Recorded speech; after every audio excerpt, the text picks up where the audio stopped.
Trigger warning. Le contenu du podcast comprend des éléments qui peuvent déclencher un traumatisme psychologique chez certaines personnes et contient des propos qui pourraient heurter certains auditeurs et auditrices. Bienvenue au podcast de l'Acte Sud au féminin dans le cadre de la Journée internationale des droits des femmes. Le 8 mars, c'est une occasion pour créer des projets, réfléchir ensemble, échanger, s'encourager et se mobiliser entre femmes. C'est avec plaisir que les femmes de l'Acte Sud se sont mises ensemble pour se piquer une bonne jasette sur la réalité des femmes qui consomment ou qui ont consommé. Avant de commencer notre conversation, je vais prendre un petit moment pour mettre la Journée internationale des droits des femmes en contexte. Le 8 mars 1914, les Allemandes réclament le droit de vote lors d'un grand rassemblement. À partir de 1917, avec la grève des ouvrières de Saint-Pétersbourg, la tradition du 8 mars se met définitivement en place. Le 8 mars 1921, Lénine décrète cette date la Journée des femmes. Le 8 mars 1977, les Nations unies officialisent la Journée internationale de la femme. Cette date devient une journée de manifestation à travers le monde, l'occasion de faire un bilan. Aujourd'hui, le 8 mars est célébré dans le monde entier. C'est une journée pour unir nos voix, commémorer les réalisations des femmes et pour soutenir l'égalité entre les genres. C'est aussi un moment pour penser à toutes les femmes, les filles, les personnes non-binaires, les femmes trans, qui vivent des inégalités à tous les jours et qui ont besoin de cette lutte vers l'équité. Il est important pour nous de mentionner que nous aimerions représenter le plus de profils de femmes possible. Nous ne voulons pas invisibiliser les femmes qui ne font pas partie du podcast aujourd'hui, comme les femmes trans, les femmes non-binaires et certaines personnes issues de la diversité culturelle et sexuelle. Aussi, les femmes des Premières Nations, Inuit et Métis. Nous allons faire de notre mieux pour vous parler de nos expériences issues de plusieurs intersectionnalités en tant que femmes qui consomment, qui ont consommé des drogues par injection, inhalation et autres, comme femmes issues de l'immigration en tant que femmes bisexuelles, pansexuelles, pauvres, grosses, maigres, mères, travailleuses du sexe et autres. On va faire de notre mieux, promis.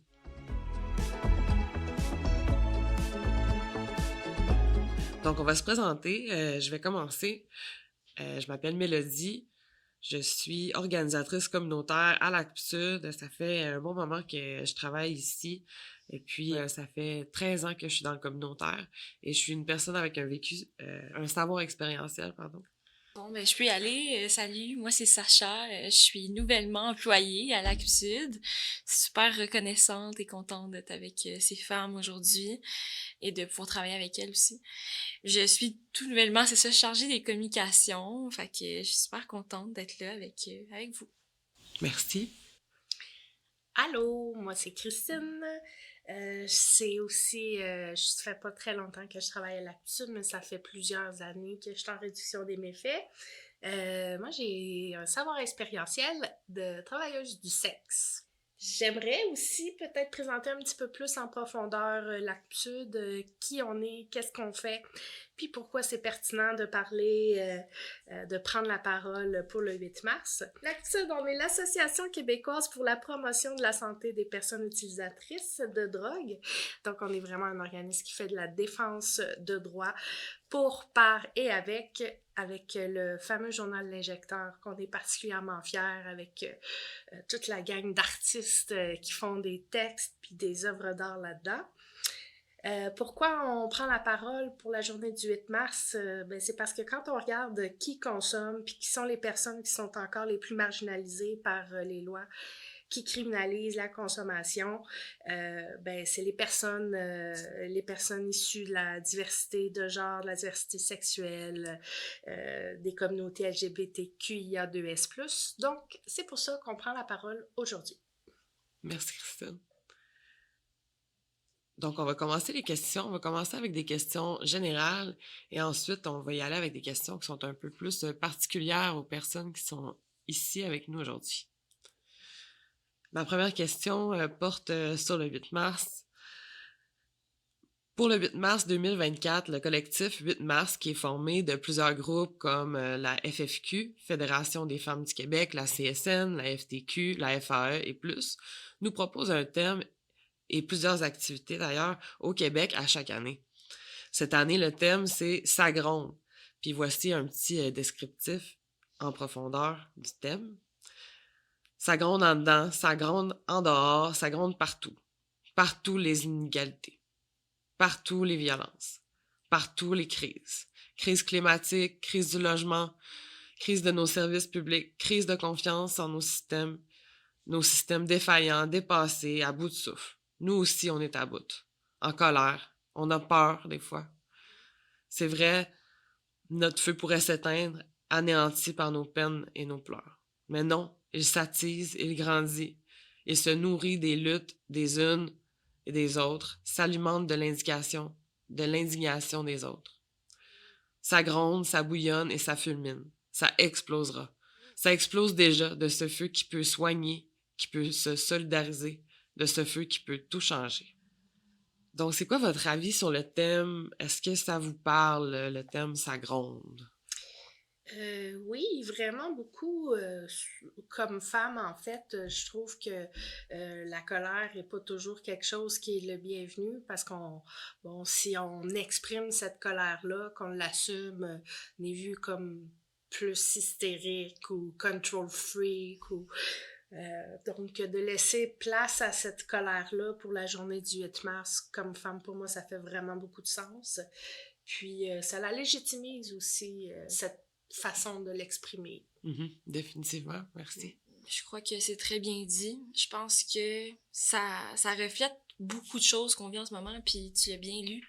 Mélo, là, t'as mis l'émotion exacte qui allait avec les systèmes défaillants, dépassés, la crise de tout. Là, je trouve que c'est vrai qu'en ce moment, on vit une crise constante de n'importe quoi, la crise dans les systèmes là, au Québec, mais la crise du logement aussi, la crise climatique, la crise pas mal économique aussi, là, pour répéter un peu, là, les gens marginalisés vivent encore plus ces crises-là là, de manière exacerbée, encore plus intense.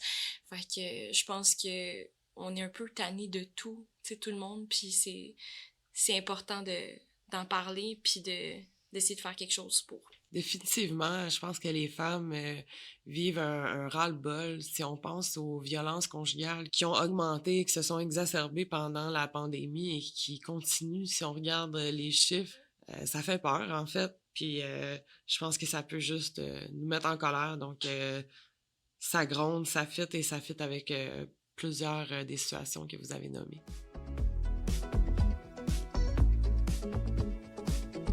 À votre avis, pourquoi est-ce qu'on a besoin du féminisme? Je pense que de plus en plus, on prend pour acquis le féminisme. Là. C'est du passé. On est rendu égal, fait que, tu sais, plus besoin de faire de travail.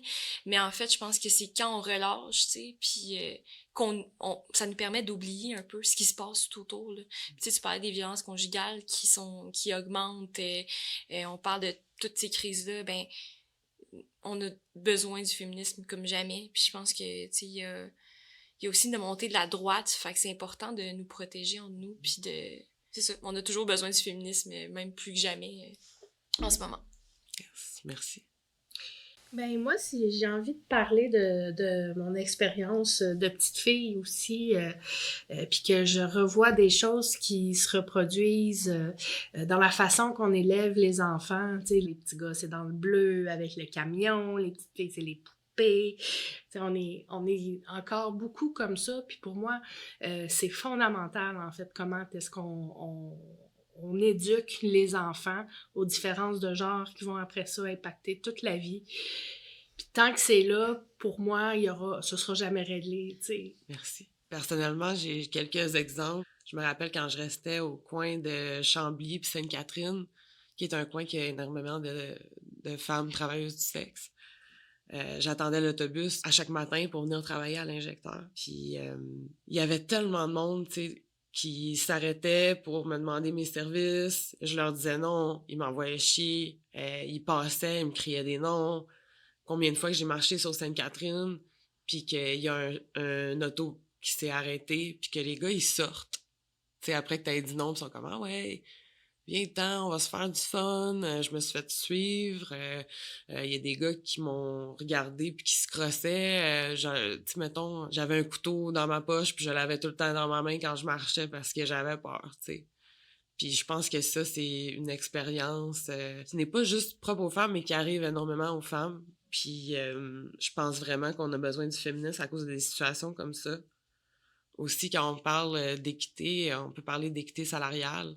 Même juste l'année passée, la presse a sorti, parlait d'une étude qui avait encore un écart de salaire entre les hommes et les femmes de 3,25. Tu sais, on est en 2023 puis on peut encore voir qu'il y a une différence entre nos salaires. Moi, je trouve ça aberrant, tu sais. Plus tard, on va parler de femmes qui sont en position de pouvoir, puis je pense que si on regarde simplement au niveau des directeurs, si on regarde au niveau de la politique, il y a vraiment énormément d'hommes qui sont dans des positions de pouvoir, ce qui fait qu'ils gagnent plus. Je pense qu'on a besoin de plus de femmes au pouvoir, ou du moins plus de diversité de genre. Je voudrais ajouter un petit truc aussi sur l'importance du féminisme.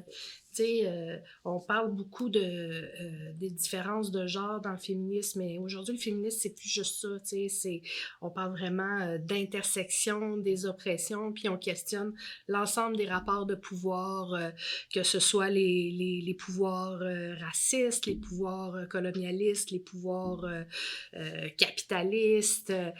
Juste ici, à l'Actude, moi, c'est quelque chose que je suis quand même vraiment fière. On sent cette horizontalité-là, puis comment est-ce que les pouvoirs à l'interne sont toujours remis en question, puis que ça a cet espace-là. Puis pour moi, le féminisme, c'est pas juste la domination des hommes sur les femmes, on parle de toutes les formes de pouvoir, puis plus que jamais aujourd'hui, quand on regarde l'État de Montréal, là, il y a tellement d'Autochtones en situation d'itinérance au centre-ville. C'est des choses qu'il faut regarder, puis il faut questionner au fond pourquoi c'est comme ça. Puis pour moi, ça fait partie du féminisme.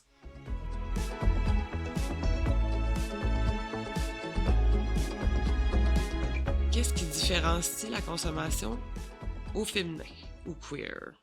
Quand on est une femme, certaines choses sont différentes, tant sur le plan technique que sociétal. Par exemple, pour s'injecter, les femmes ont plus des petites veines. Donc, c'est plus difficile pour les femmes de s'injecter. Donc, le matériel peut être différent, comme les aiguilles plus petites ou plus minces. La majorité des femmes que je connais qui se seront injectées ont été poussées à faire du travail du sexe, tandis que les hommes seront plus portés à vendre des drogues. Je généralise, bien sûr, mais de votre côté, parlez-moi des spécificités que vous avez vécues ou que vous pensez qui ont été influencées par le fait que vous êtes des femmes. Ben moi, il y a quelque chose que j'aimerais parler, en fait, c'est, mon Dieu, ça fait quelques années de ça, il y avait eu toute une histoire de viol par des chauffeurs de taxi, de femmes à la sortie des bars, puis le SPVM avait pris la parole en disant aux filles, ben si vous êtes saoules, prenez donc pas un taxi, tu sais. Fait que pour moi, c'est comme, ben, Colin, on prend un taxi parce qu'on veut être sécuritaire, puis pourquoi c'est encore notre responsabilité à nous autres de faire des choses pour pas se faire violer, tu sais, il me semble que ça devrait être la responsabilité des violeurs de pas nous violer. Absolument. Aujourd'hui, c'est quelque chose qui fait partie de ma conso. Si je planifie de prendre de la MD avec quelqu'un, ben on va s'asseoir puis on va parler de consentement, que ce soit bien négocié avant puis qu'il y ait une compréhension mutuelle. Mais oui, c'est sûr que j'y pense tout le temps. Que ce soit sous l'effet de substances ou pas, en fait, coudonc, est-ce que tout ce qui va se passer avec la personne avec qui je consomme, ça va respecter mon consentement? Est-ce que je vais avoir été capable de bien mettre mes limites? Ça fait vraiment partie beaucoup de mes réflexions continuellement. Je pense que ça me fait penser que je mets rarement mes limites avant de consommer avec des gens. Tu sais, je trouve que souvent aussi, tu sais, peut-être que on peut relate, là. Je suis quelqu'un de très impulsive. Si je suis dans un contexte avec des gens que je connais plus ou moins puis que ça me tente de faire de quoi, ben je vais le faire. Tu sais, puis j'y pense pas trop, mais c'est vrai que c'est tellement important parce que quand t'es sous l'influence, ben on sait jamais qu'est-ce qui peut arriver, la situation peut changer rapidement. Puis les gens avec qui tu consommes, tu sais pas nécessairement comment ils vont réagir aussi, tu sais. Fait que je pense que c'est super important de parler de consentement puis de respect de soi avant. C'est quelque chose qu'on fait pas souvent, mais pas assez, mais qui est hyper important. Et c'est aussi ça, la consommation féminine, se faire pousser des trucs par des gens que tu connais pas nécessairement, puis là, toi, t'es déjà sous l'influence, fait que peut-être que t'acceptes, tu penses pas trop, finalement, la personne, elle te donne peut-être autre chose aussi. Ouais. En tout cas, il y a plein d'enjeux autour de ça, je pense, pour les femmes. Ça me fait penser, en fait, en réduction des méfaits, quand on donne les différents conseils de réduction des méfaits, c'est souvent, tu sais, prévention ITSS, comment s'assurer de se faire le moins de mal possible quand on s'injecte, etc. Mais c'est rare, en fait, qu'il y a soit des intervenants ou que même nous, on va penser à dire à quelqu'un, ben ça fait aussi partie de la réduction des méfaits. Tu sais, si tu consommes, tu vas planifier ta consommation, puis aussi tes attentes au niveau des contacts physiques puis du consentement quand tu vas le faire avec quelqu'un. Puis on pense pas, en fait, à ces messages-là, mais ça devrait faire partie, je pense. Oui, vraiment. En tant que quelqu'un qui a travaillé beaucoup dans les bars, ça arrive tellement souvent, c'est tellement une dynamique qu'on connaît, comme tu parlais, Sacha, que les hommes vont payer des shooters, vont payer de la bière, vont donner des choses pour consommer, bref. C'est drôle parce que ça fait comme partie de notre culture de la consommation, tu sais, c'est quelque chose qui est fait automatiquement. Puis je me rappelle de des fois je cruisais des gars, puis là je leur payais, tu sais, des shooters, des affaires, puis là, tu sais, en vieillissant, je me rends compte, c'est vraiment bizarre comme truc culturel de payer des consommations, donner de la consommation, et après il y a un échange sexuel. C'est comme, mais ça fait partie vraiment de notre culture, là. C'est définitivement quelque chose à changer, puis j'espère que les générations plus jeunes que moi ont un peu appris de nos erreurs. Puis pour quelqu'un qui a consommé de la kétamine puis du GHB, donc des choses qui faisaient que je n'étais plus en possession de mon corps, il y a tellement de gars, tu sais, qui m'ont protégée. Je me rappelle une fois au Fatal Fest, qui est un fest punk, j'avais tellement pris de kétamine, je n'étais pas capable de bouger, là. Puis j'étais toute seule, puis j'étais comme « Shit!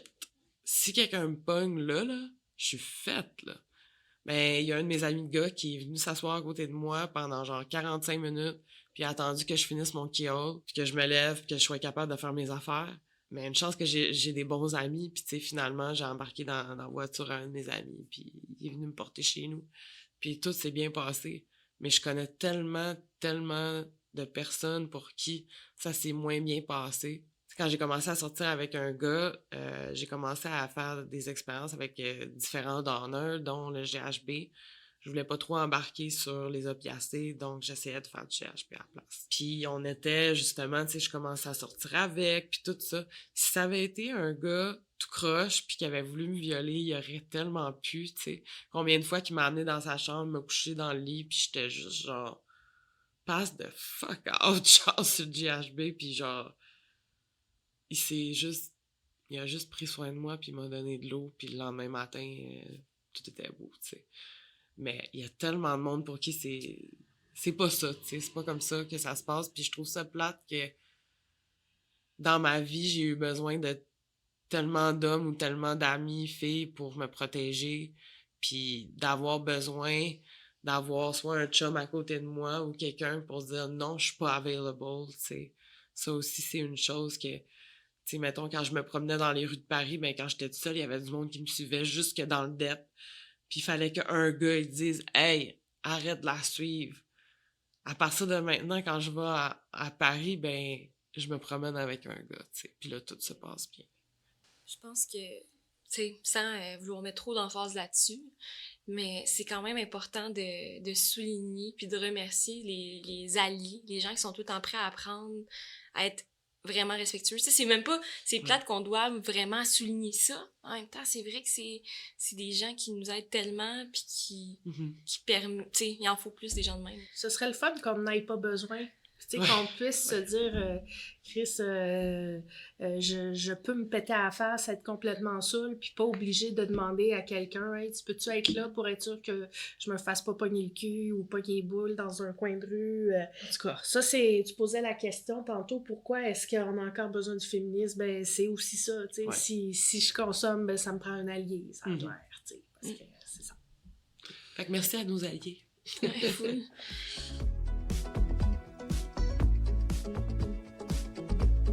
En tant que femme pansexuelle, y a-t-il des choses qu'on vit différemment?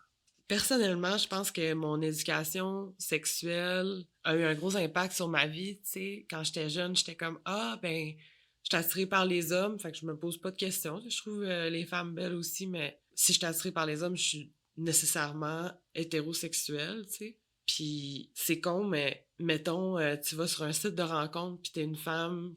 Par rapport à mon expérience, je me rappelle, à un moment donné, j'avais eu 700 réponses. Fait que, tu sais, si t'as 700 gars qui sont là devant toi, puis que c'est super easy, puis que t'es comme, bon, ben, c'est ça, tu sais. Pour aller plus loin dans ma sexualité, pour vivre des expériences, il a vraiment fallu que je prenne un temps, puis que je fasse, OK, je veux m'intéresser à d'autres genres, puis pas juste des femmes, je veux vraiment que le spectre soit large. Il a vraiment fallu que je fasse une croix sur les hommes pendant un moment, puis faire comme non, je m'intéresse juste aux femmes, aux personnes non-binaires, aux personnes trans, bref, pas aux hommes cis, pour vraiment expériencer ça. Puis ça a été un moment vraiment... ça a changé ma vie, ça a changé ma vision de moi, de ma sexualité, de savoir à quel point que, dans le fond, j'ai toujours été ouverte, tu sais, puis aussi... À un certain moment dans mon adolescence, j'ai compris que j'étais bisexuelle avant de comprendre c'était quoi un peu la pansexualité. Puis ce que je trouve dommage, c'est que les bisexuels, c'est un peu comme « Ah, toi, tu veux juste genre vraiment du sexe avec tout le monde. » Ce qui était pas faux, là. Les personnes bi, ils sont pas capables de faire des choix ou ils sont vraiment greedy. Oui, c'est ça, tu sais. Puis je trouvais ça plate, tu sais, c'est comme... J'avais certaines de mes amies qu'on dirait qu'ils faisaient comme leurs expériences avec moi, tu sais. Comme souvent, ben là, mon amie est drunk, fait qu'elle va venir m'embrasser pis tout. Mais moi, quand j'embrasse quelqu'un, c'est parce que je suis intéressée ou genre... C'était juste trop pris par acquis que quand j'étais avec des femmes, c'était juste pour du sexe, c'était juste pour le fun, je pouvais pas m'intéresser à des femmes. Puis c'est arrivé, tu sais, comme... des moments où j'avais des amis qui avaient des chums, qui étaient toujours avec moi, qui m'embrassaient toujours, puis à un moment donné, j'étais comme, OK, on peut pas avoir cette relation-là si tu dis pas à ton chum qu'on a une relation quand même amoureuse à un certain point, puis non. Puis moi, je mettais fin à la relation parce que moi, je t'intéressais à toi, là, ça fait des mois là, que ça se passe, tu sais, c'est comme... Ça veut dire quelque chose pour moi, puis je veux pas dire que pour l'autre personne, ça voulait pas dire quelque chose.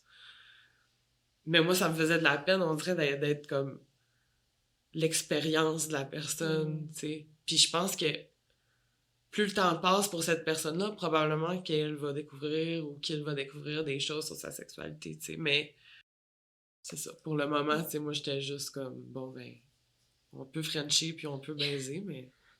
C'est juste pour le fun, tu sais. Juste pour essayer. Juste pour essayer, tu sais, c'était pas pris au sérieux. Fait que pour moi, ça a vraiment été formateur dans ma vie, là, de très jeune à maintenant. Moi, je sais que le bon mot pour me décrire serait aussi pansexuel, mais j'aime vraiment mieux le mot slot. Je me qualifie comme slot. Je suis à toute. Puis, parce que, bon, le terme slot est d'habitude utilisé péjorativement. Mais moi, je l'aime parce que je me dis, ben, il n'y a rien de mal à être une personne slot. Puis, c'est ça. Utilise-le pas pour insulter, mais utilise-le pour décrire ce que t'aimes. Puis, moi, ben, j'aime tout. Fait que, tant que c'est consentant. Ouais.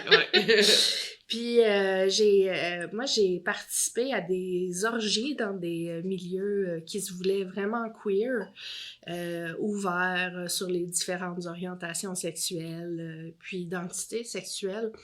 Mais en réalité, c'était pas tant ça qui se passait. Tu sais, on allait à ces orgies-là, puis donc c'est mixte. T'avais des hommes, t'avais des femmes, des personnes non-binaires, des personnes trans, des personnes cis.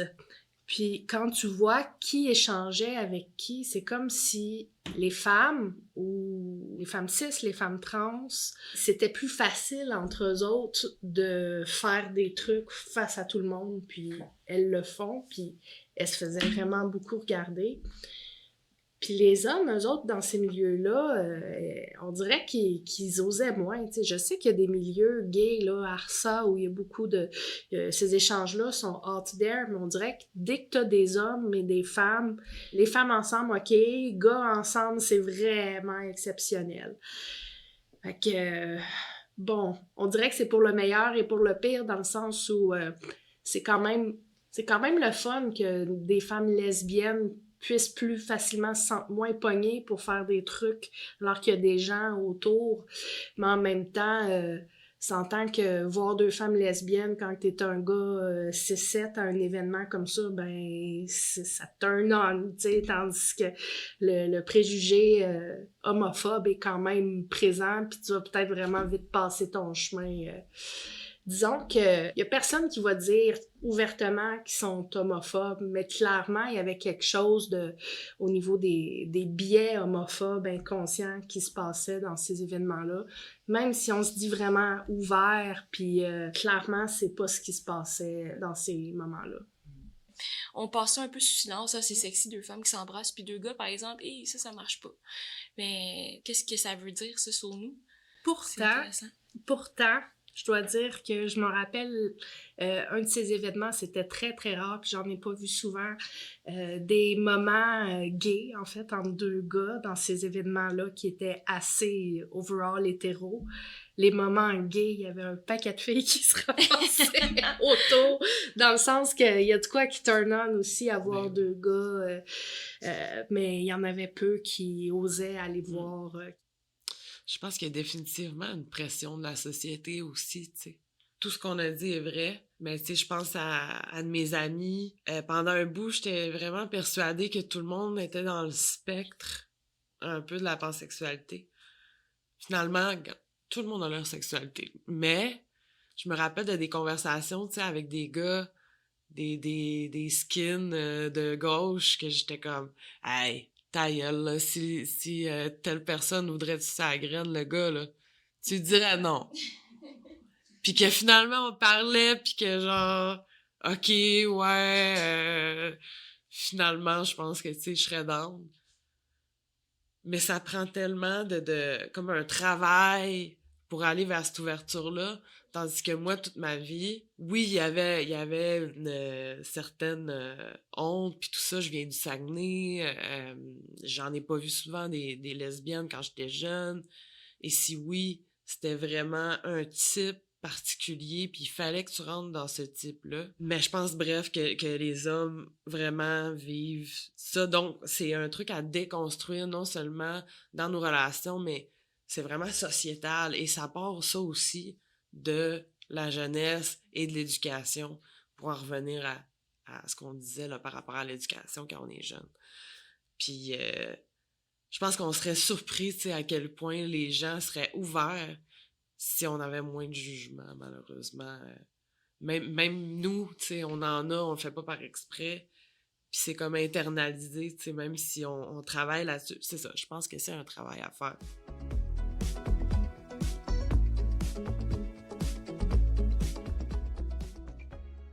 Continuer, est-ce que je peux te poser une question, Mélodie, par rapport à ce que tu fais là, dans la vie? Je sais que tu travailles dans le milieu depuis assez longtemps, depuis 13 ans, comme tu as dit tantôt. Puis je voulais savoir si toi, tu avais déjà été témoin de dynamiques de pouvoir par rapport à la consommation principalement entre femmes cis et hommes cis, là, les relations hétéros, mais si tu en as vu en général là, des dynamiques de pouvoir dans ton travail. Donc oui, ça va me faire plaisir de répondre à ta question. Merci, Sacha. Donc, j'ai travaillé à Cactus pour le GIAP, le groupe d'intervention alternative par les pairs. Puis c'était vraiment un travail génial. J'ai pu voir tellement de choses, mais aussi des interactions, qui avaient des relations de pouvoir à l'intérieur de ces relations-là. Puis malheureusement, il y avait souvent des hommes qui avaient un rapport de pouvoir sur les femmes parce que c'était son chum qui l'injectait. Ça arrivait que les femmes étaient pas capables de s'injecter elles-mêmes. Puis souvent, quand on commence à s'injecter, ça peut être quelqu'un qui t'injecte parce que ça fait mal, ça fait peur.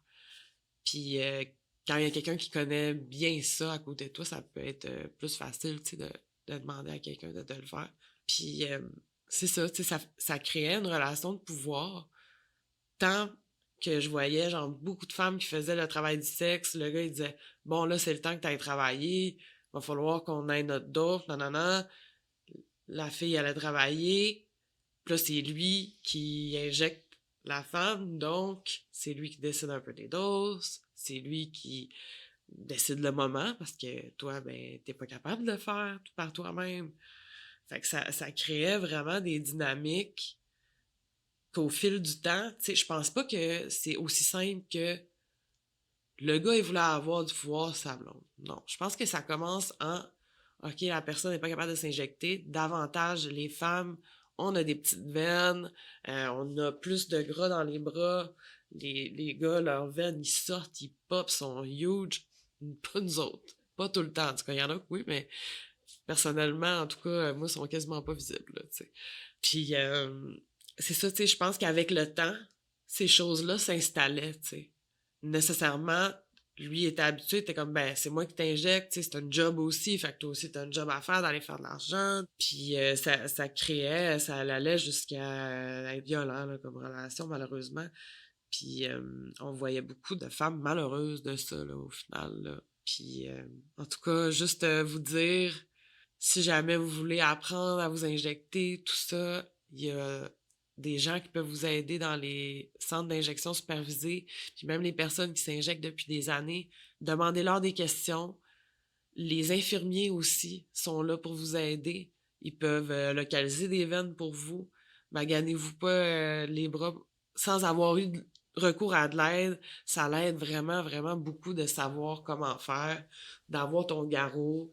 Puis c'est vraiment le fun de décider toi-même de tes doses et d'avoir le pouvoir toi-même là, sur ta consommation. Je voudrais ajouter quelque chose là-dessus. J'ai une connaissance qui a fait des surdoses comme ça. En fait, c'est son chum qui choisissait ses doses d'héroïne. Puis à ce moment-là, elle était vraiment pas expérimentée. Elle a pas questionné c'est quoi qui s'en venait chez elle. Puis elle a fait 2 surdoses comme ça en n'ayant pas de contrôle sur ses doses. Même si son chum était pas du tout mal intentionné, pardon. C'est une chance au moins il était là. Puis que cette dose-là, à lui, il demeurait quand même fonctionnel. Mais elle, ça l'a mis en surdose. J'ai aussi entendu parler de ce truc-là, en fait, pour se pratiquer à s'injecter soi-même, s'injecter de l'eau. Qu'au fond, tu peux te pratiquer pour tes veines, au fond, pour éviter au fond, gaspiller de la dope. T'essayes de le faire avec de l'eau, puis je pense que c'est sans trop de danger, s'injecter de l'eau dans une veine, au fond. Ça peut être la pratique, ça peut aider pour le faire. J'ai entendu d'autres trucs aussi, comme serrer le poing comme ça, serrer le poing fort pour essayer de faire sortir les veines. Taper dessus. De l'eau chaude. Il y a comme plusieurs petits trucs comme ça pour faciliter l'injection.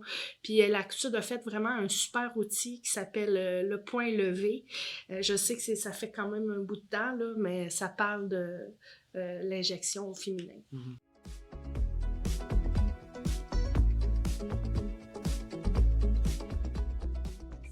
Parlez-moi d'un événement qui concerne les femmes qui vous a particulièrement marqué cette année. Oui, moi j'en ai un que j'ai vraiment envie de parler, ça a été vraiment rentre dedans. En fait, les travailleuses du sexe, vous savez, là, le travail du sexe, c'est pas monolithique. Il y a aussi des travailleuses du sexe qui sont extrêmement éduquées, des juristes, des avocates, qui ont posé un défi constitutionnel à la loi actuelle qui criminalise certains aspects du travail du sexe. ce qu'on dit au fond, c'est que cette loi-là, ça contribue vraiment beaucoup à stigmatiser les travailleurs du sexe, ça les fait encore plus travailler dans l'ombre. C'est une loi qui se rapproche en ce moment un petit peu du modèle scandinave, là, où c'est les clients qui sont le plus criminalisés. Mais ce que nous autres on dit finalement, c'est que si tu criminalises les clients, le travail du sexe va quand même se donner. Donc ça nous force, nous autres, à se cacher plus dans les coins de rue pour faire du travail du sexe. Bref, ces femmes-là ont posé un défi constitutionnel à une cour en Ontario. Excusez-moi, j'ai pas tout à fait les bons termes, je suis moi-même pas juriste. Où elles sont fait entendre leurs différends. Elles ont amené plein de preuves, plein de témoignages, comme quoi cette loi-là contribuait beaucoup plus à les vulnérabiliser. Puis le jugement, finalement, de la Cour, ça a été que les arguments des travailleuses du sexe étaient pas suffisants, puis il était même condescendant, le jugement, en fait. Il disait que les travailleuses du sexe comprenaient pas exactement la loi, puis ses objectifs, puis... moi, je me rappelle, quand j'ai été le voir un petit peu le jugement, puis c'est comme 150 pages, c'est super gros, là. Mais quand j'ai lu ça, tu sais, j'en ai braillé, là. C'est vraiment rentre dedans quand t'as un paquet de femmes qui vont dire, attends, là, écoute-moi, là, il y a une loi ici, qui, collectivement, on est en train de te dire que cette loi-là nous fait du mal. On te le dit, là. Je veux dire, c'est la preuve, là. On est en train de te faire ce témoignage-là. Puis toi, tu nous dis juste que c'est pas un argument suffisant. C'est où tes arguments, au fond, pour dire ça? T'sais, t'as-tu même écouté? Oh mon Dieu, j'en shake encore juste à en parler. Ça l'a vraiment beaucoup ébranlé beaucoup de communautés de travailleuses du sexe. C'est sûr que c'est pas fini, il va y avoir autre chose après, mais moi, je trouve que c'est comme un autre niveau de trauma. C'est différent. Il y a ton travail du sexe, les violences que tu peux subir pendant que tu le fais. Mais quand il y a une institution en laquelle tu devrais avoir confiance, comme une institution légale qui te dit finalement que ton vécu, ça n'a pas rapport, puis on sait plus que toi ce qui est bon pour toi, là. Je veux dire, ça rentre dedans, puis profondément, puis en tout cas, moi, je trouve que c'est une forme de gaslight, là. Ouais. Comme, tu penses ça, mais t'as tort de penser ça, tu sais. Si il y a quelque chose que je voudrais nommer, je peux pas en parler en long puis en large, parce que malheureusement, au Québec, on fait des suivis de ça, mais pas trop. Je vais parler des féminicides. Les féminicides, c'est un meurtre de femmes commis par des hommes parce que ce sont des femmes. Dans le fond, c'est beaucoup des situations de violence conjugale qui finissent en meurtre. En France, c'est un phénomène qui est très suivi. On les compte à chaque fois que ça arrive. Ça sort dans les médias, puis tout ça. On peut les suivre. Tandis qu'ici, ce que je peux trouver le plus, c'est jusqu'à 2021. Il y a des chiffres pour 2022, mais ils sont pas super clairs. Tandis que c'est ça.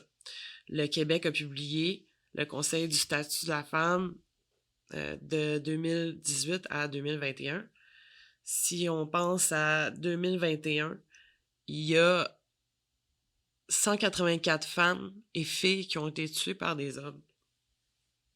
On peut voir dans la ville de Montréal des collages faits par un groupe de femmes féministes qui en parlent une fois de temps en temps, mais on n'en parle pas assez. Il y a tellement de violence conjugale et comme je le disais plus tôt, il y en a davantage depuis la pandémie. Les gens sont coincés à l'intérieur, sont obligés de vivre dans leurs relations qui sont violentes. Puis, comme on parlait plus tôt dans un autre sujet, c'est pas quelque chose, des fois, qui est super clair. C'est pas genre la femme qui est battue avec le black eye, puis on le voit, puis c'est clair. Il y a vraiment une escalade jusque-là, souvent. Tu sais, pour avoir vécu des situations que mes amis étaient dans des situations de violence, que ce soit l'homme ou la femme. Au début, en tout cas les premières années ou les premiers mois, c'était vraiment plus psychologique. C'était des violences qui étaient moins visibles que ce qu'on voit, par exemple, dans un film ou quelque chose comme ça qui vont un peu nous caricaturiser. Par contre, malheureusement, ça l'arrive, là. Puis ça l'arrive autant que ça. Quand je parle d'une escalade, on finit quand même au black eye, puis perdre un bébé, avoir des os cassés, avoir des problèmes au niveau du stress à cause de ça, avoir des stress post-traumatiques. Je pense que c'est vraiment important de parler des féminicides puis de parler de la violence conjugale quand on parle de situation des femmes, parce que c'est des choses qui arrivent et on n'en parle pas assez. Puis je trouve qu'on a besoin d'avoir plus d'informations là-dessus, parce que si personne cherche, si personne regarde, comment est-ce qu'on veut que ça arrive, tu sais? On a besoin de place pour ces femmes-là. On a besoin de place pour les hommes aussi. On a besoin de plus d'éducation là-dessus. Donc, j'ai pas un féminicide en tête, mais je vous conseille d'aller regarder ça sur Internet. Il y en a en tabarouette et malheureusement, le premier féminicide de l'année au Québec est arrivé. Je trouve ça vraiment triste. Pour ajouter là-dessus, j'avais pas pensé tantôt, mais il y a aussi la nouvelle loi, le nouveau projet de loi 31 qui est en train de passer, qui va avoir passé très probablement quand le podcast va sortir, qui empêche la cession de bail, entre autres. Mais j'ai une amie justement qui est dans un comité là, féministe, puis ce qu'ils mettent de l'avant, c'est à quel point le logement, c'est important pour les femmes, puis plus particulièrement pour les femmes qui vivent des violences là, conjugales, des violences même si c'est psychologique, pardon. Il y a énormément de dangers qui viennent avec ça. Puis on n'y pense pas, on met ça de l'arrière. Les manifestations qu'il y a eu pour que ce projet de loi passe pas. Tu sais, ça fait juste penser à quel point on n'écoute pas les gens. Là, tu parlais de gaslighting quasiment légal, mais c'est vrai, c'est du gaslighting légal. Tu sais, c'est triste parce que peut-être que malheureusement on sait pas, tu sais, c'est des trucs qu'on voit pas, on le sait pas, c'est juste plus tard qu'on se dit peut-être que, mais tu sais, peut-être que cette loi-là là, le projet de loi 31, ça va mettre des femmes dans des situations qui vont être dangereuses. Ça, je pense que c'est pour ça qu'on a besoin, on le dit depuis des années puis des années, mais plus de logement social, plus de logements accessibles, plus de ressources. Puis le logement, c'est la chose qui te permet le plus de te protéger, je pense. Quand t'es obligé de retourner chez toi puis que tu vis avec quelqu'un, ou quand t'es obligé de rester chez toi aussi, là, puis tu vis avec quelqu'un qui te fait du mal, que ce soit physiquement, mentalement, il y a rien de pire, là. Fait que je pense que ça, c'est quelque chose qui est très actuel puis qui va mettre beaucoup de femmes, entre autres, en danger. En effet. Si on regarde les chambres en ce moment, sont à peu près à 700-800 $. Quand t'es une personne et tu veux trouver un appartement, 700-800 $, il faut que tu fasses à peu près 30-40 000 par année pour pouvoir avoir cet appartement-là et pouvoir manger.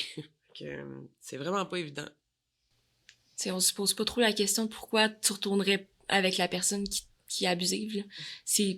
T'es avec cette personne-là, puis aussi, tu sais, on parlait, c'est difficile psychologiquement, mais t'aimes la personne très probablement, tu sais, t'as un attachement, puis quand tu vois que t'es pas capable d'avoir un logement pour comme te faire de la distance, c'est quoi tes options, là? C'est ça, l'option de déménager est un peu mise de côté, et c'est pour ça que, oui, on a besoin de plus de logements sociaux et des organismes qui sont là pour les femmes qui vivent des violences conjugales et qui facilitent trouver des appartements ou qui ont des appartements eux-mêmes, comme il y en a qui ont, très heureusement.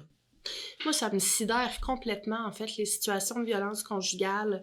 Tu sais, il en existe des organismes, des maisons d'hébergement pour femmes victimes de violences conjugales, mais faut que ce soit elles qui sortent, en fait, faut que ce soit elles qui sortent de leur logement puis qui s'en aillent ailleurs.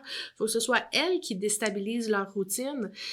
Si elles ont des enfants, c'est pas toutes les maisons d'hébergement qui vont prendre, qui acceptent les familles entières. C'est vraiment déstabilisant aussi pour les enfants de vivre là-dedans, tu sais. Super intéressant. Tu sais, on met encore là la responsabilité sur la victime. Tu sais, on parlait des agressions, là. Pourquoi tu t'es habillé comme ça?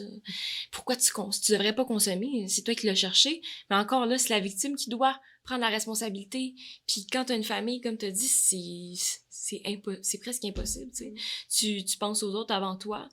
Puis c'est ça, je pense que c'est vrai de mettre l'accent sur prendre soin des personnes qui causent ces choses-là, tu sais, leur apprendre des choses, là, qu'il y a une vraie évolution, parce que de toute façon, cette personne-là, elle va continuer à répéter ce pattern ou peu importe ce que c'est, là. Je pense que c'était peurant de se retrouver seul aussi dans la vie, tu sais. Quand ça fait longtemps qu'on est avec quelqu'un, il y a quand même un certain confort. Puis, tu sais, dépendamment du niveau de la violence, si tu le vis pas tous les jours, si c'est une fois par mois, moi, je pense qu'il y a bien du monde qui sont prêts à vivre ça pour être avec une personne qui aime, tu sais. Je pense qu'il y a bien du monde qui se dirait qui va vouloir de moi? Qu'est-ce qui va s'en suivre de ma vie relationnelle, tu sais. Puis je pense que quand on vit des violences, que ce soit physique, psychologique, ben notre confiance en soi en mange un méchant coup. Fait que, parce qu'on se dit tout le temps, ah, tu vois cette personne-là, ça y arrive, en tout cas, moi, si ça arriverait à moi, je le battrais moi aussi, fuck that, non, non, non. Mais non, mais faut pas oublier qu'il y a une dynamique à travers de tout ça, puis que c'est ça, c'est pas, ça arrive pas en cliquant des doigts, là, tu sais.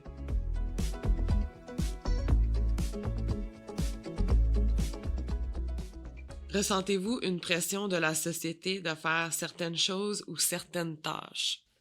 Je pense qu'il y a 1000 affaires qu'on s'est obligé de faire puis qu'on le sait même pas. On le fait juste. Puis ça m'a fait penser, tu sais, à quelque chose que Christine a dit au début par rapport à une femme qui, tu sais, on parle du message, là, je pense, du 8 mars là, cette année, ça gronde. Une femme qui est fâchée, c'est pas beau. Une femme qui c'est pas beau. Tu sais, c'est une hystérique, c'est une folle.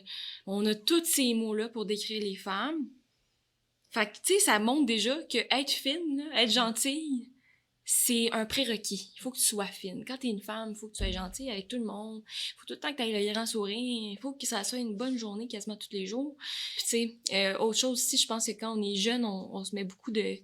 Ben moi, en tout cas, mon entourage, ma famille, puis même mes d'autres amis, plus tard, on en parlait. Tu sais, beaucoup d'emphase sur les compliments qu'on nous donne, là, qu'on est jeune. On parle de ça. Fait que, toi, t'es belle. Puis lui, il est fort, par exemple. Lui, il est fort, puis il est bon en maths, puis il est bon en telle affaire. Puis les filles, c'est, toi, t'es belle, t'es fine. Tu sais, c'est tout le temps la douceur, la beauté qui est tout le temps mis de l'avant, puis on nous conditionne à vouloir ces compliments-là, parce que c'est ça qu'on reçoit. Fait qu'on on veut constamment plaire, on veut constamment... Tu sais, c'est le plus gros, je pense. Puis toi, Mélo?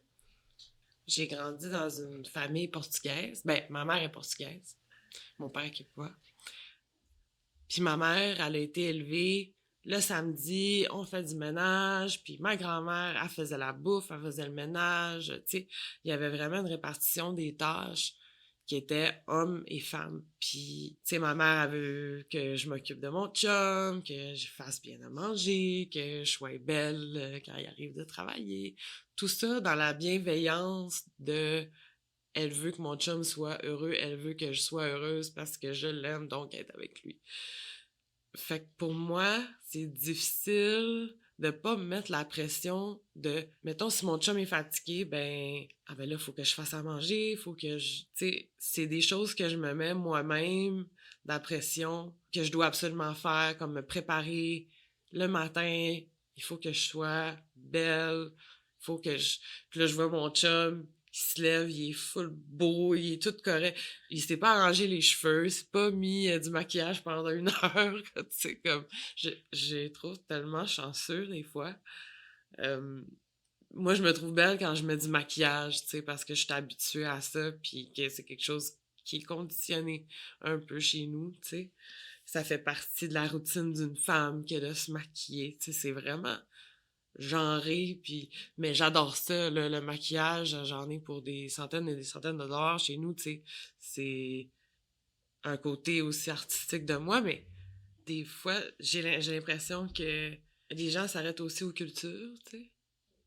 Essayez donc de sortir de votre, tu sais, votre créneau, puis tu sais, tu disais que dans d'autres villes que Montréal, c'est autrement.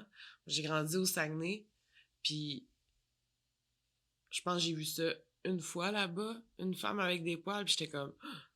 Tu sais, j'avais un sentiment, là, de comme... Ah, c'est pas normal, ça, tu sais. Il y a quelque chose, là. Puis je suis portugaise, là. J'en ai du poil, là. Tu sais, c'est pas... Puis en vieillissant, tu sais, j'ai vu, justement, mettons, des femmes sur Instagram. Il y en a une à qui je pense en particulier. Je la trouve tellement belle. Tu sais, elle a le vagin poilu, elle a l'arrêt poilu, elle a les jambes poilues, elle a les bras, tu sais, elle a une forte pilosité, puis je la trouve tellement belle. Puis ça, tu sais, de voir que moi, j'ai une attirance envers quelqu'un qui a une forte pilosité, c'est comme, OK, ben je peux trouver ça beau aussi chez moi, tu sais. Et de là, l'importance d'avoir une présence sur les médias, je pense, tu sais, puis de présenter nos différences, puis tout ça. Moi, c'est définitivement quelque chose aujourd'hui, quelque chose qui m'attire, tu sais, des choses différentes chez les personnes, une craque de dents, des cheveux hyper frisés, des cheveux hyper plats, tu sais, c'est comme... J'avoue que c'est une force de Montréal parce que nécessairement au Saguenay, j'avais vraiment pas cet éventail-là de personnes devant moi. Puis ici, ben il y a tellement de sortes de gens, puis c'est tellement le fun de voir toutes sortes de gens, puis de sentir qu'on est attiré envers plein de sortes de gens aussi. Puis je trouve ça le fun, tu sais. Des fois, j'ai du poil, des fois, j'ai pas de poil. Tu sais, en ce moment, je vous mentirais pas, là, j'ai les jambes genre fucking poilues. Pis ça me dérange pas. Puis je trouve ça cool. Mon partenaire me dit toujours que je suis belle. Peu importe si j'ai les cheveux courts, j'ai les cheveux longs, que je suis grosse, que je suis mince, que je suis poilue, que je suis pas poilue. Tu sais, je pense que l'attirance, je pense que ça peut aller au-delà de nos préférences. Tu sais, on dirait que maintenant, j'ai pas nécessairement de préférence physique. Tu sais, je vais être attirée envers comme une personne. Tu sais, c'est sûr, je dois avoir des préférences, mais en même temps... Ça, c'est parce que t'es une slotte. Ouais, c'est ça. J'ai essayé aussi beaucoup bon, ben, moi, je suis une fille qui est grosse. J'ai souvent eu des variations de poids dans ma vie. Puis là, j'arrive à 37 ans, je pense. J'oublie tout le temps mon âge, en tout cas. C'est quelque chose que j'essaie vraiment de plus faire, tu sais. Je veux plus me peser. Puis il y a autre chose que j'ai faite aussi pour essayer de apprécier plus mes rondeurs, ça a été de m'abonner sur différentes pages de femmes qui sont grosses puis qui prennent des photos sexy. Les hommes gros, j'ai l'impression que peut-être qu'il y en a quand même plus qu'on peut voir dans les médias. Il y a quand même une bonne meilleure représentation, je pense. En tout cas, bref, fait que je m'abonne, je suis des femmes comme ça, puis je dois dire que ça m'a vraiment beaucoup aidé à arriver à voir le surpoids, puis arriver à trouver des personnes grosses vraiment sexy, puis bref, ça peut aider. Ouais. Super cool. Je vais passer aux questions individuelles. C'est des questions qui sont plus pointées vers des personnes. Par contre, si vous voulez commenter et parler, je vous invite à le faire. Je vais commencer avec la question à Christine, qui est « Pourrais-tu nous parler du travail du sexe et comment ça peut redonner du pouvoir aux femmes? » Mais je sais que je peux pas parler de toutes les formes de travail du sexe. Y en a qui sont plus forcés, plus pénibles que d'autres. Pour moi, le travail du sexe a été quelque chose qui m'a permis de reprendre un certain pouvoir sur ma sexualité. Puis que à quelque part, c'était plus facile pour moi, en fait, dans le contexte du travail du sexe, de mettre mes limites claires. Tu sais, je pense que, bon, on a, peut-être pas tout le monde, mais moi, en tout cas, j'ai déjà couché avec des personnes que, Chris, il y avait des affaires, que c'était pas tout à fait à mon goût, je pouvais avoir des choses que je laissais passer, puis parce que tu cares pour la personne, tu veux pas faire mal à son ego, tu veux pas... Fait que tu lui dis pas nécessairement, ou tu te forces un peu plus que ce que tu voulais. Mais moi, le travail du sexe, c'était vraiment my way or the highway. Comme, t'arrives, puis je te suggère fortement, va prendre une douche. Tu Tu sais, qui fait ça avec son chum avant une sexe? Va te laver avant qu'on... Je suis sortie avec ben des punks.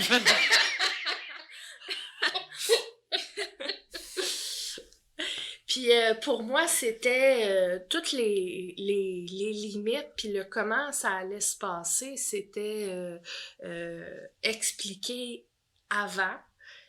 Souvent, moi, je passais par courriel, puis je parlais longtemps. Il y avait comme une petite cour qui se passait dans les échanges de courriel qui me permettait aussi de trier, en fait, puis de choisir les clients que je voulais avoir. Et puis, donc, le déroulement de la rencontre était choisi là. Puis, il y avait cet espace-là aussi, les clients, je leur demandais, ben, tu sais, est-ce que tu veux que je porte quelque chose de spécifique? Y a-tu des choses? Puis, je l'invitais à nommer, y a-tu des attentes au niveau des pratiques sexuelles qu'ils voulaient avoir? Comme ça, il y avait pas de surprise pour moi quand ça arrivait. Puis, moi, mes clients étaient assez vanilles, là. En fait, je trouve que j'ai plus vécu de violence sexuelle dans des relations personnelles que dans le cadre du travail du sexe. Parce que pour moi, je sais que c'est pas la réalité de tout le monde, mais il y avait vraiment pas de place à dépasser mes limites. T'sais. Tu dépasses mes limites, merci, bonsoir, je pogne mon cash, je m'en vais, ou je pogne mon cash, puis tu décalisses, tu sais. Puis je pense que dans ma vie personnelle, en fait, cette pression-là d'être vraiment caring, puis de prendre soin de l'autre, tu sais, c'est quand même brutal. Tu fais une caresse que l'autre veut pas, puis merci, bonsoir, c'est fini, va-t'en. C'est brutal quand même. Puis c'est pas... je me suis rarement... surtout avant le travail du sexe, je ne me permettais pas cette brutalité-là, qui est pas un bon mot, en fait. Je devrais pas utiliser le mot brutalité, mais cette fermeté-là avec mes limites, je me la permettais pas comme je me la permettais avec le travail du sexe.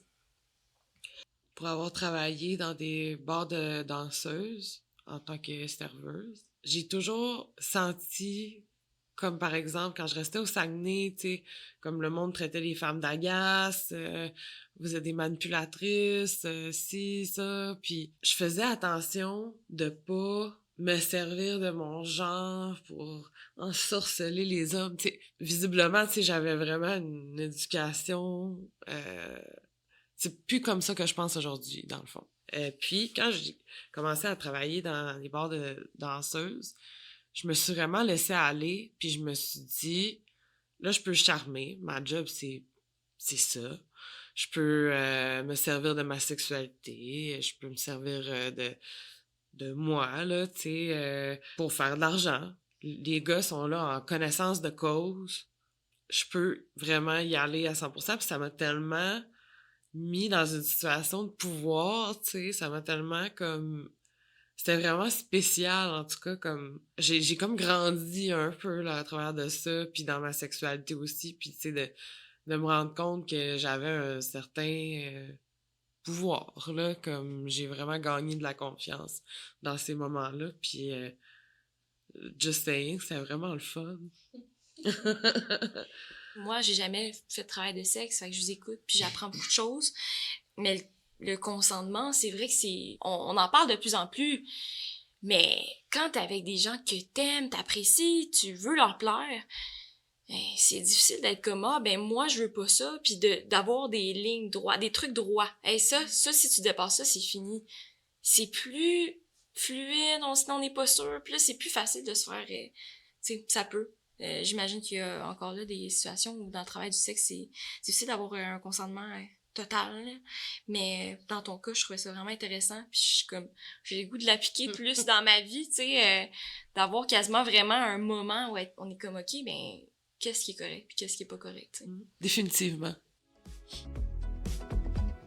Donc, j'ai passé à ta question, Sacha. Pour avoir moi-même milité, c'est dans ce milieu que j'ai trouvé des femmes comme moi, des féministes, puis j'avais jamais senti que j'étais écoutée autant que quand j'étais avec elles. C'était vraiment un sentiment puissant de militer à leur côté.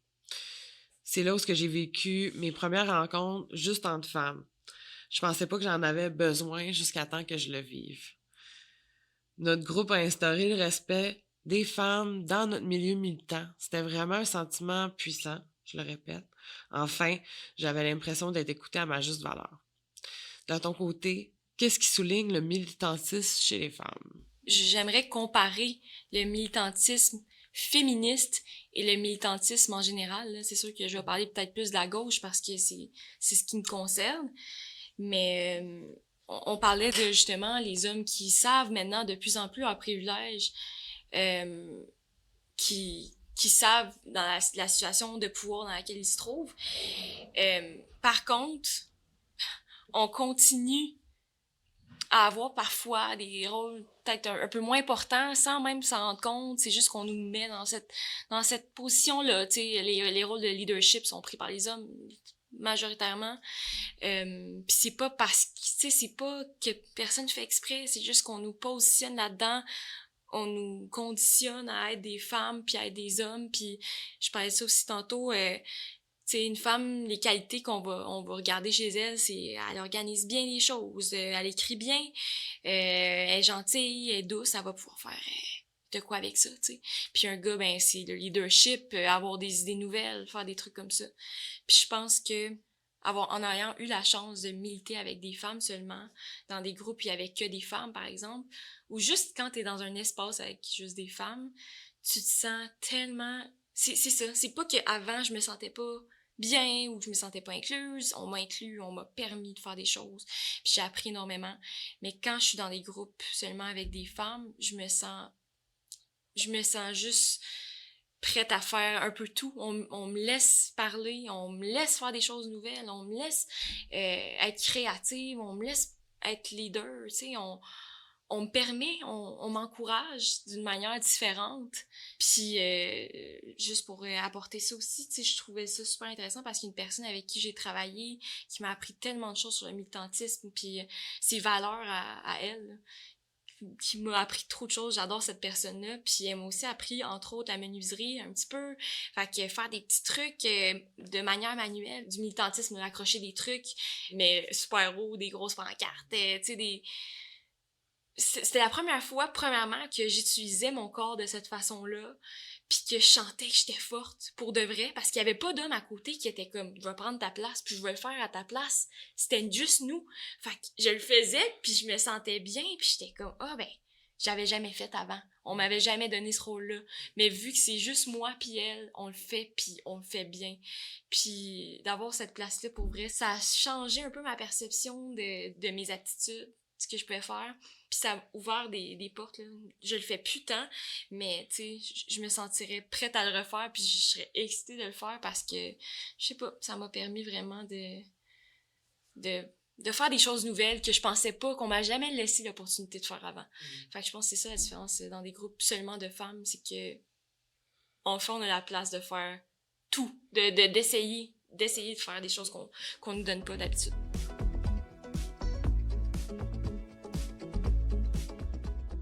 Fait que pour mes collègues, moi, je suis très nouvelle dans le milieu. Je voulais savoir, là, vous qui avez plus d'expérience, pour vous, qu'est-ce que ça fait? Qu'est-ce que ça change d'être une femme qui travaille dans la réduction des méfaits?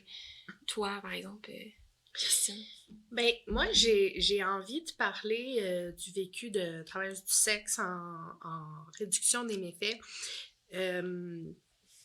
En fait, ça m'est déjà arrivé de mettre de l'avant mes connaissances expérientielles sur le travail du sexe dans un emploi en réduction des méfaits où c'était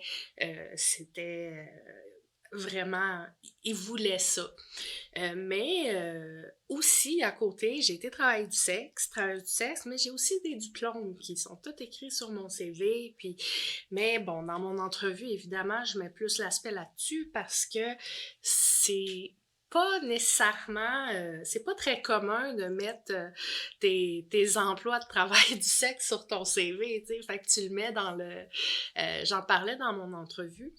Puis ce que j'ai su par après, c'est que ils ont tellement pris pour acquis que j'avais été travailleuse du sexe, puis que j'avais pas de diplôme à côté, que j'avais failli pas avoir l'emploi, en fait, parce que c'est un emploi qui exigeait aussi des diplômes. Puis c'était venu me chercher, je m'en suis rendu compte de ça, en fait, quand j'ai regardé leur échelle salariale, puis là, je me suis dit, hey, ben, coudonc, vous avez pas reconnu mes diplômes?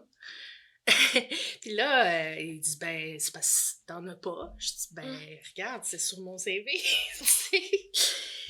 Mais même à ça aussi, ce qui me gêne de ça, c'est qu'ils ont embauché sur la base du savoir expérientiel, qui n'était pas un prérequis, mais vraiment un gros plus-value. Mais d'une autre main, ils le reconnaissent pas, puis il n'y a pas la paye qui vient avec. Puis ça, c'est quelque chose qui vient vraiment beaucoup me chercher. On n'a pas tant de barème, en fait, en réduction des méfaits pour reconnaître ce savoir expérientiel-là, à part... c'est ça, on n'en a pas. Puis, tu sais, comment tu comptabilises ça, l'expérience de travailleuse du sexe, je sais pas comment ils pourraient le faire, mais en tout cas, c'est un peu dérangeant qu'ils embauchent pour ça, mais en même temps, il n'y a pas de paix qui vient avec. De mon côté, je trouve ça un peu difficile de parler de la parité en réduction des méfaits pour hommes-femmes. Par contre, je peux parler de mon expérience plus dans la rue avec les drogues. Les femmes sont beaucoup invisibilisées dans le sens que on les voit moins dans la rue. Elles vont plus dans les organismes communautaires, elles vont aller dormir dans les hébergements. Tandis que moi, j'étais une punk, on était une gang.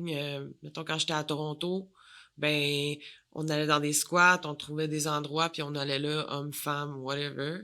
Mais quand j'étais dans la rue à Montréal, pour vrai, je voyais vraiment juste rarement des femmes, puis celles que je connaissais, mais ils allaient toujours dormir dans des hébergements, elles allaient beaucoup dans les organismes communautaires, et c'est pourquoi que dans mon travail, je vois quand même pas mal autant de femmes que d'hommes, mettons, sur des tables de concertation sur le savoir expérientiel ou d'autres choses. C'est sûr que d'un autre côté, ça veut dire que, mettons, quand j'étais dans la rue, ben je voyais beaucoup d'hommes. C'était eux qui vendaient les drogues, c'était eux qui faisaient les runners, c'était eux qui me protégeaient, c'était eux qui me battaient, c'était eux que... Il y avait vraiment une grosse majorité d'hommes. Puis j'étais vraiment souvent avec des hommes, tant à Montréal qu'à Toronto. Il y avait une couple de femmes, mais tu sais, c'est ça. Fait que, de mon côté, c'est pas mal ça pour cette question-là.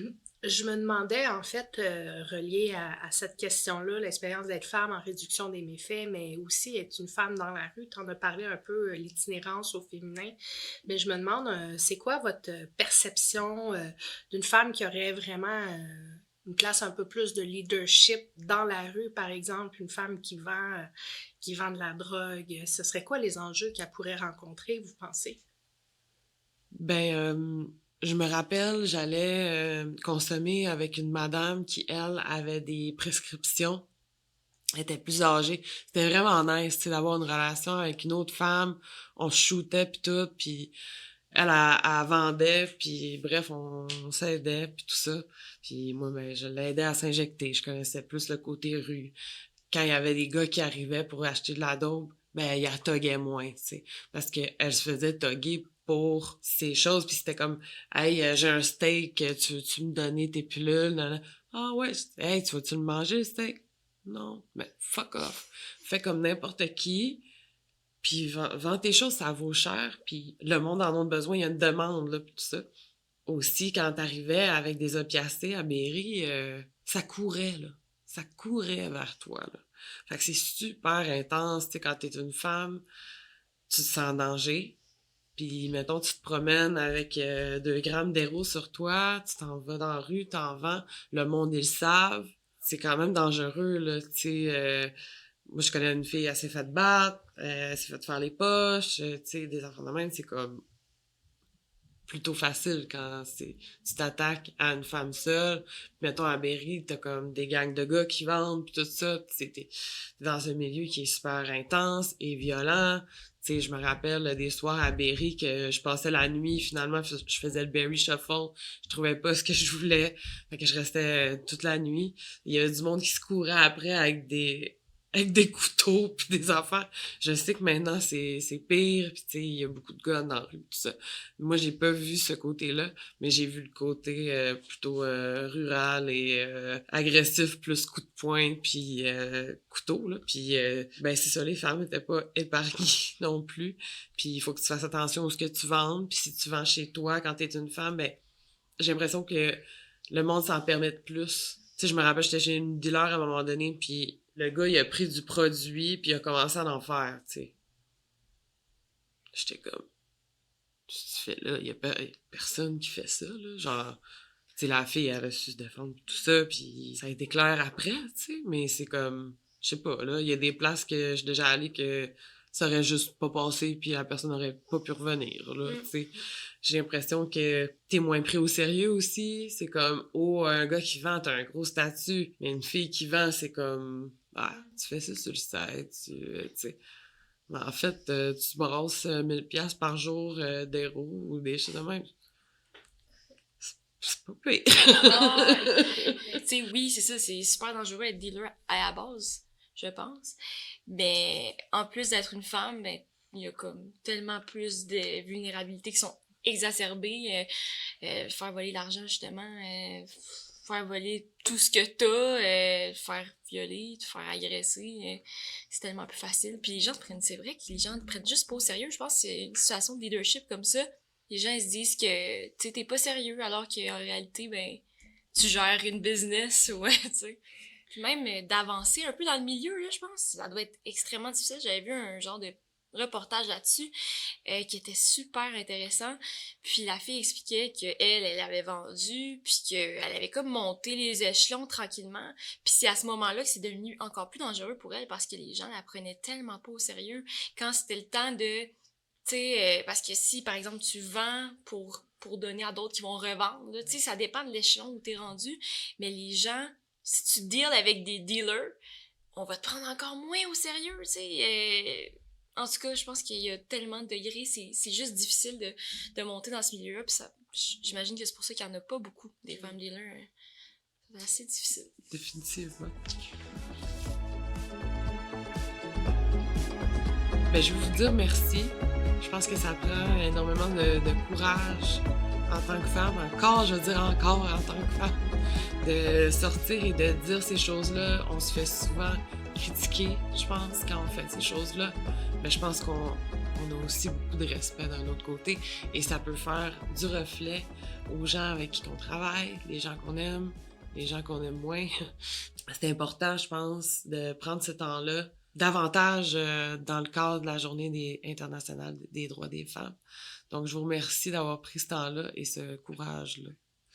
Je pense qu'il y a une autre chose que j'aimerais souligner. On ne l'a pas fait pendant l'enregistrement, mais on a parlé pendant nos discussions d'activités qui frôlent, qui sont illégales.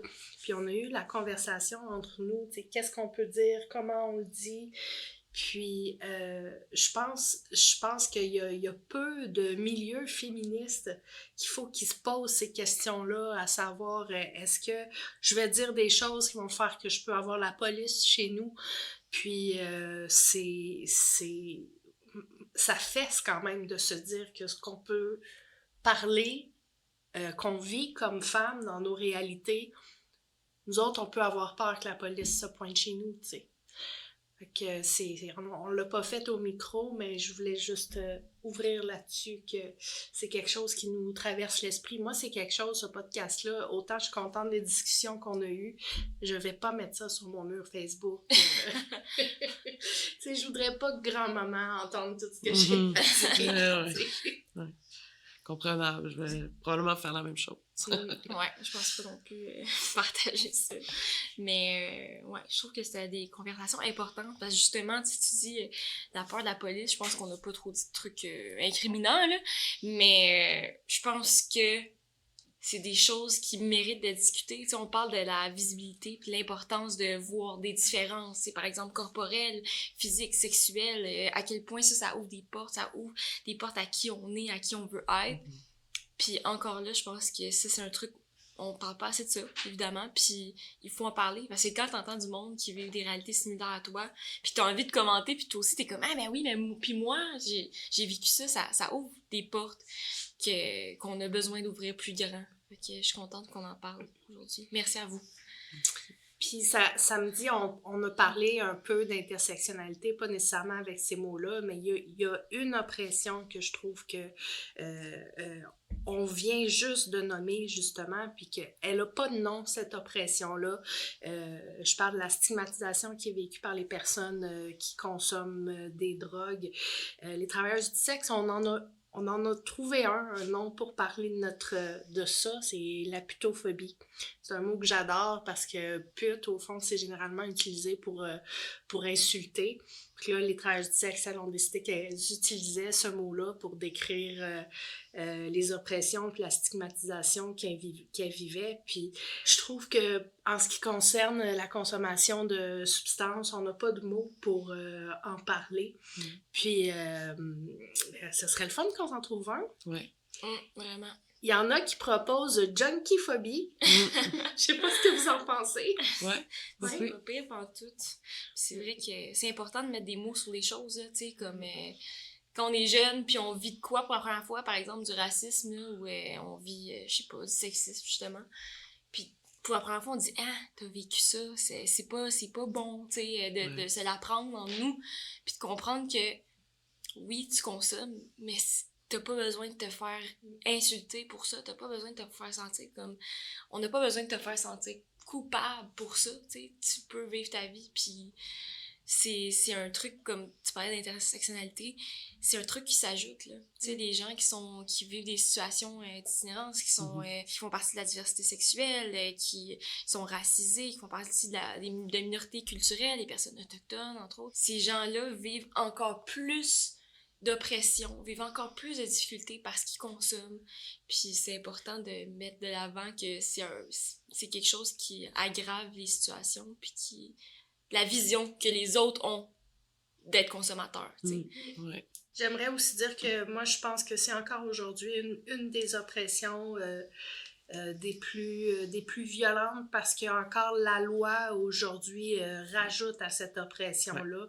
Il y a encore du racisme systémique. Il y a aujourd'hui encore la loi sur les Indiens qui, elle aussi, renforce beaucoup le racisme systémique, mais les consommatrices de drogue, on a aussi des lois, pareil pour les travailleurs du sexe, qui ont des impacts épouvantables sur nos vies. Puis pour moi, c'est aussi un signe que c'est des oppressions qui sont extrêmement violentes encore aujourd'hui. Tout à fait. Ben merci beaucoup. Ça a été vraiment un beau moment avec vous autres aujourd'hui, parler de ça. Puis ça fait du bien, en fait, de se retrouver puis de jaser de féminisme. De différentes formes de féminisme aussi, ça fait vraiment du bien. Et on dirait souvent quand j'en parle, des fois je me sens mal, je veux pas faire de peine à personne, je veux pas... Mais tu sais, le positif d'être entre nous, mais j'ai pas ce sentiment-là. J'ai pas le sentiment de comme... Ah, tu sais, je veux pas... Pas déranger, tu sais. Pas déranger. Il me semble que c'est un réflexe que j'ai bien souvent. Ouais. Donc, un gros merci à nos interlocutrices, Christine et Sacha, d'avoir participé au podcast Lac Pseudo Féminin dans le cadre du 8 mars. Ça a été un privilège de l'animer. C'est un message puissant que de dire à toutes nos auditrices, tu n'es pas seule. C'est un honneur d'avoir partagé le micro avec vous, de vous avoir entendu sur différentes questions et d'avoir souligné la Journée internationale des droits des femmes ensemble. Sur ce, le podcast Lac Pseudo Féminin prend fin. Merci à tout le monde qui nous a écoutés. Bon 8 mars et à la prochaine.